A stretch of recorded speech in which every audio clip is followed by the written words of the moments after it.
Yang terhormat Bapak Profesor Dr. Dedi Zubaidi untuk memberikan pesan kesan kepada kita semua, muhibbin, para pecinta sahabat Buya Syakur. Kepada Bapak Profesor dipersilahkan.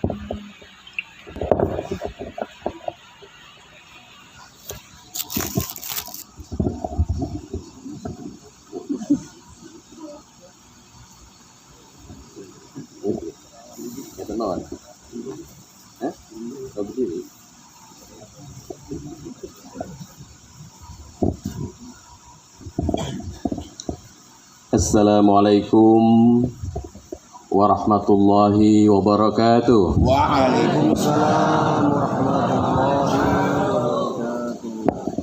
Alhamdulillah, summa alhamdulillah, wa syukurillah, wassalatu wassalamu ala rasulillah, alladzi la nabiyya ba'dah, Sayyidina wa Maulana Muhammad ibni Abdillah wa ala alihi wa ashabihi wa mawalah.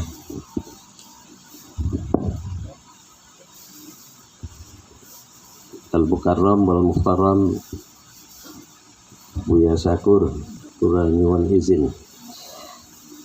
Para ulama ingkang kula muliaken,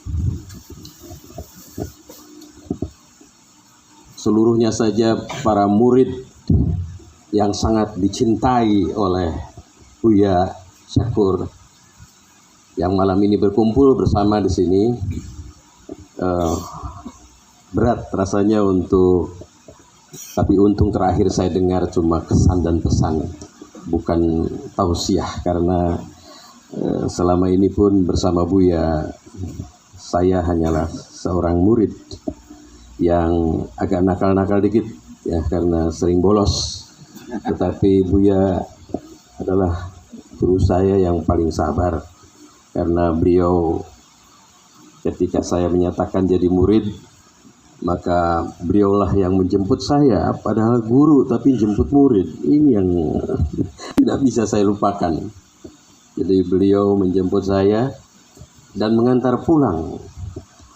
Maka nggak ada guru kayak gini. Saya jadi profesor aja nggak pernah melakukan tersebut, menjemput murid untuk saya berikan ilmu kemudian saya antar pulang.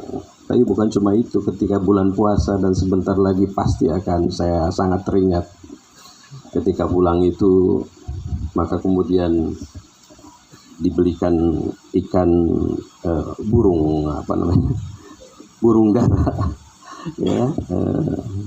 Saya tidak pernah minta, tetapi tetap harus menyatakan kamu maunya apa.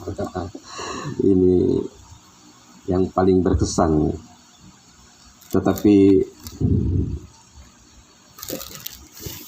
kesulitan saya untuk menyampaikan sesuatu karena memang begitu luasnya ilmu Buya. Saya hanya ingin menyentuh sisi-sisi pemahaman, penafsiran dari apa yang disampaikan Buya kepada saya. Hadirin rahimakumullah. Bagi saya, Buya adalah salah satu dari warasatul anbiya. Beliau pewaris Nabi. Karena firman Allah, laqad kana lakum fi rasulillahi uswatun hasanah wa ma arsalnaka illa rahmatan lil alamin. Beliaulah yang melanjutkan perintah tersebut, karena makna dari ayat tadi adalah setelah Nabi tidak ada, maka para wali dan semuanya yang melanjutkannya termasuk Buya. Ini bagi saya luar biasa. Pertama tentunya adalah dia menyebarkan rahmat juga untuk semesta tanpa batas. No limit, tidak ada sama sekali batasan dalam pergaulan dan dalam segala hal dengan siapapun. Yang paling saya terkesan adalah, kamu mau bilang apa kepada saya? maka saya hanya bisa bilang semua yang orang bilangkan ke Buya itu saya melihatnya Buya terima semua, dan saya mau belajar dari situ. Dan pelajaran itulah yang kemudian saya merubah beberapa hal dalam kehidupan saya. Untuk bergaul tanpa batas, untuk berdiskusi dengan siapapun, untuk belajar dengan siapapun. Itu yang saya ingin lanjutkan. Oleh karena itu mudah-mudahan di sini ada pelanjutnya dan saya akan menjadi muridnya lagi. Amin. Karena peninggalan beliau itu adalah itu. Ini yang pertama. Jadi dua hal penting beliau telah mewarisi dan melanjutkannya, maka kita pun harus melestarikannya. Yang kedua terkait dengan kesan dan pesan. Ini ada pelajaran dari Buya menurut hemat saya. Dikatakan oleh Imam Syauqi bahwa ada umur kedua bagi manusia, yaitu kenangan dan pesan. Bahwa kita semua akan meninggalkan, maka yang perlu kita siapkan adalah kenangan apa dan kesan apa. Ya. Yang ketiga adalah bahwa beliau tidak pernah kita bisa lihat sebagai orang yang memerintahkah atau orang yang diperintahkah. Bagi saya ini sangat penting, karena hal tersebut menghasilkan pendidikan kepada saya, yaitu siap dipimpin dan siap memimpin. Keduanya adalah bagian yang berkeadilan betul di dalam kehidupan. Yang terakhir, tangan beliau itu membangkitkan siapapun. Dan itu yang memenuhi teori yang saya tahu, bahwa al-yadul lati tusa'iduka indan nuhud afdal min alfi yadin tusafihuka indal wusul. Tangan beliau membangkitkan siapapun, menggerakkan siapapun, menolong siapapun. Ini yang perlu kita teladani. Karena tangan yang bisanya hanya menyalami saja itu tidak lebih utama. Oleh karena itu beliau mendapatkan keutamaan ini. Ihfaz li nafsika qabla mautika dzikroha. Adzikru lil insani umrun tsani. Beliau adalah contohnya. Jaga oleh kamu untuk diri kalian sebelum mati kalian. Kenanganmu, sebutanmu harus baik-baik semua. Kenangannya baik, sebutannya baik. Tidak sedikit orang mungkin dihormati secara formal, dihantarkan ke kuburan, tetapi begitu selesai penguburan, di perjalanan berbisik, untung mati. Tetapi untuk Buya, subhanallah, sedemikian yang datang pasti yang tahu, mungkin yang mendengar, tapi di luaran sana jutaan. Itu akan menjadi kenangan sepanjang hayat mereka. Dan mungkin mereka pun meneladani untuk supaya menjadi seperti itu.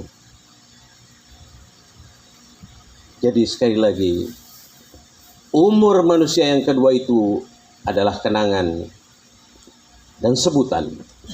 Sebutan Buya Syakur abadilah. Kesan terakhir adalah beliau ini membicarakan antara kehidupan dan kematian seimbang tanpa rasa takut. Santai aja, keles gitu kalau kata orang milenial, ya ada kelesnya gitu. Itu yang saya tangkap. Itu dari Buya, ya.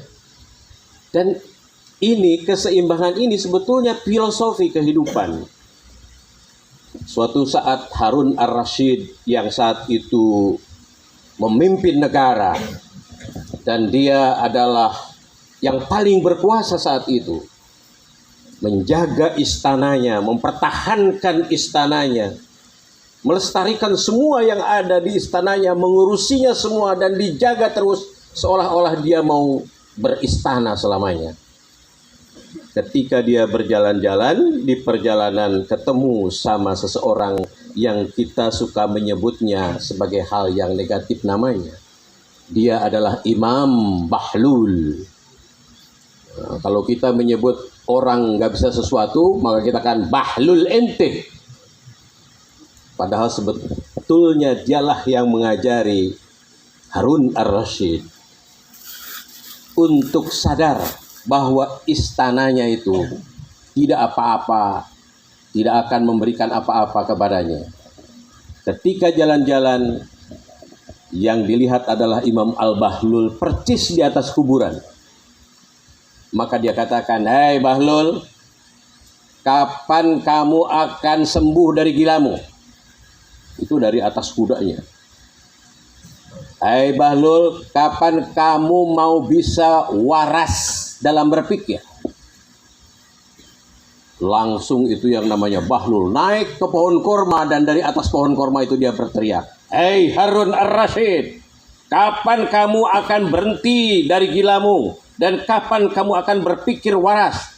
Wah, ini tantangan berat. Dia turun sebagai seorang raja, dibentak dari atas, maka kemudian dia bertanya, "Siapa sebetulnya yang gila, aku atau kamu?" Kata Bahlul, "Kamu." "Siapa yang tidak waras?" "Kamu." Kalau gitu, apa alasannya mengatakan itu? Kamu ngurusi istanamu. Kamu pikir kamu mau hidup selamanya di istana itu?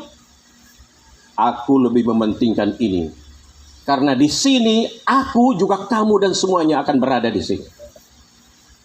Mana yang gila? Kamu atau aku? Tetesan air matanya membasahi janggutnya. Janggutnya telas. Saking akehe Banyu mata. Apa yang kemudian dilakukan? "Bahlul, aku minta nasihatmu." "Gak usah. Ini bukan nasihat, cuma aku ingatkan aja sama kamu.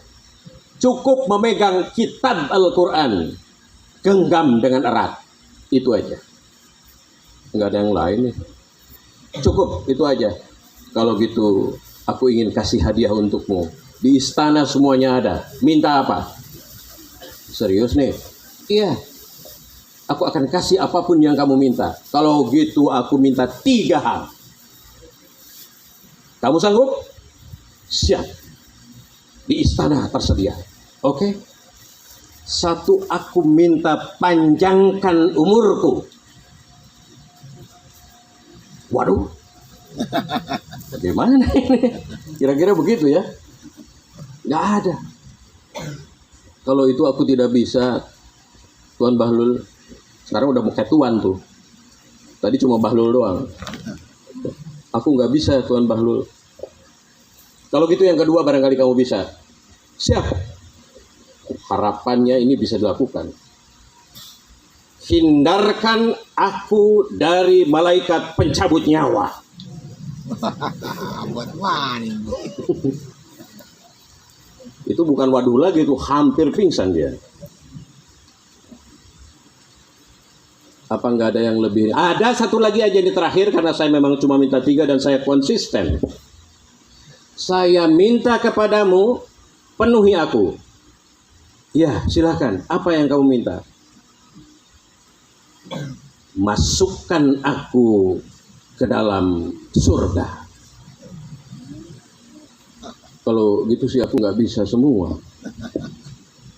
Memang yang aku mau katakan, kamu bukan siapa-siapa. Pulang.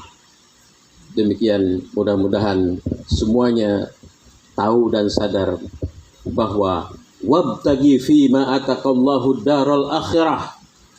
Ini darul akhirah. Tapi wala tansa nasibaka minad dunya. Tapi nggak boleh lupa juga sama urusan dunia. Urusi dengan baik untuk persiapan akhirat.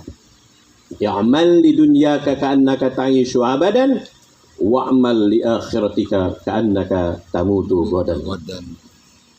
Hiduplah dengan saksama seolah-olah kamu akan hidup selamanya. Penuhi dengan amal. Tetapi persiapkan betul bahwa mati bisa terjadi kapan saja.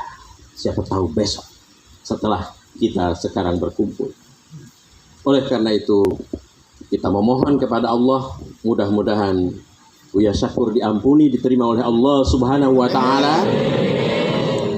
Dan kita pun semua sebagai murid-muridnya bisa melanjutkan perjalanan pencarian ilmunya. Wallahul muwaffiq ila aqwamit thoriq. Wassalamualaikum warahmatullahi wabarakatuh. Waalaikumsalam warahmatullahi wabarakatuh.